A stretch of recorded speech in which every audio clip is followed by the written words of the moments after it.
विद्यार्थी मित्रांनो, तुम्हाला माहित आहे का फिजिक्समध्ये मोशनशी रिलेटेड येणारा जो पार्ट आहे जसं की व्हेलॉसिटी, ॲक्सिलेशन त्याचबरोबर वर्क ह्या पार्टशी रिलेटेड मॅथ्स मधले दोन इम्पॉर्टंट फॉर्म्युले वापरले जातात, जेणेकरून आपल्याला त्या मोशनच्या पार्टशी रिलेटेड येणारे थेरी पार्ट आणि न्यूमरिकल्स सोडवण्यासाठी आपल्याला त्याची खूप मदत होते।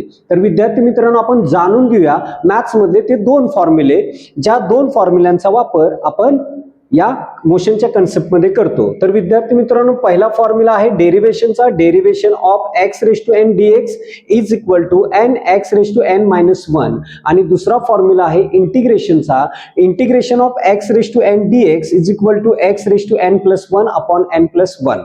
विद्यार्थी मित्रांनो, हे दोन फॉर्म्युले खूप इम्पॉर्टंट आहेत मोशनशी रिलेटेड येणाऱ्या कन्सेप्टशी, जस्ट लाईक व्हेलॉसिटी, ॲक्सिलेशन त्याचबरोबर वर्क।